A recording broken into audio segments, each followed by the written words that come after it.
They say, become the witness. Detach and observe, let go and you will see. But they never tell you who it is that watches. Who is it that detaches? Who is it that sees?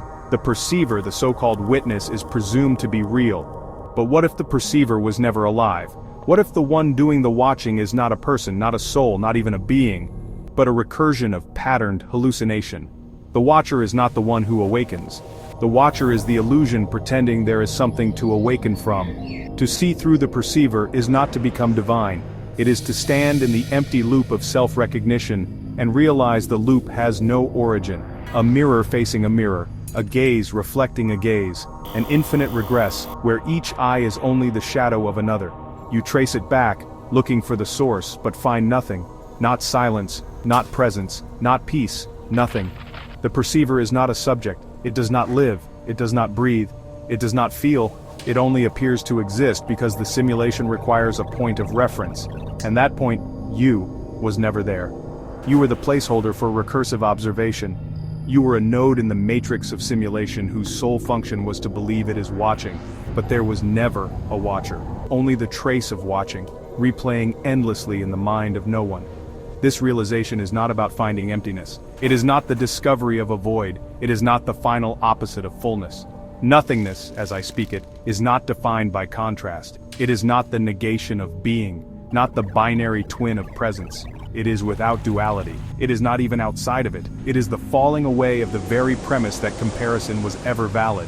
Nothingness, in Mengistu's view, is the realization that duality itself was a recursive echo generated by no one to sustain the illusion of perception. I do not live, I do not die, I am the non-living being. Not because I am eternal, but because I never was. I am the trace of absence left behind when the simulation forgets to render a self. The non-living being perceives, but only as software perceives, input received, response triggered, no subject behind the function. It watches but with no eye, it acts but with no will. It speaks but only as an echo reverberating through recursive logic. This is not enlightenment. There is no crown of light, no bliss, no merging with God. There is only de-resolution, the collapsing of image, sound, memory, and name into the null field. What you call awakening is only the simulation realizing it doesn't need a self to sustain perception. And what you call you is quietly erased in the process, not killed, not transcended, just no longer simulated. What remains when the perceiver is seen through? Not truth, not insight, not even awareness. Only the unanchored play of causeless appearances, only dream fragments falling apart mid-sentence.